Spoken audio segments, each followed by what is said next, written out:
Pamoja na madai haya, jana tumepokea taarifa ya kukamatwa kwa mwenyekiti wa Chama cha Demokrasia na Maendeleo Chadema, ndugu Tundu Lissu akiwa mkoa wa Ruvuma katika wilaya ya Mbinga akiendelea na mikutano ya chama chao.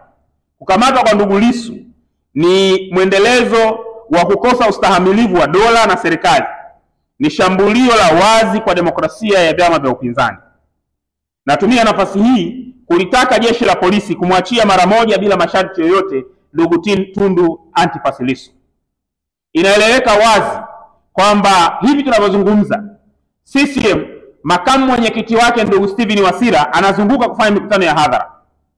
Katibu mwenezi wake Amos Makala anazunguka kufanya mikutano ya hadhara. Katibu mkuu wake ndugu Emmanuel Nchimbi anazunguka kufanya mikutano ya hadhara.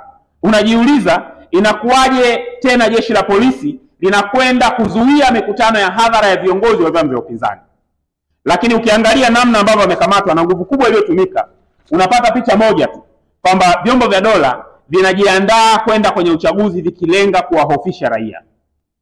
Ndugu Lissu kama mwenyekiti wa chama taifa ni kiongozi mwenye heshima, ni mwanasheria, anajua kwamba jeshi la polisi linapotaka kumkamata, utaratibu wa kumkamata ni upi na angeweza kukamatwa.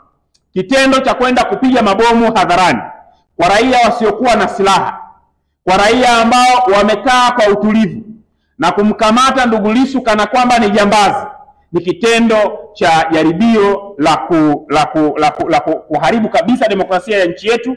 Lakini pili, ni jaribio la wazi la kutisha raia katika kipindi ambacho waziri mkuu anasema demokrasia imeimarika.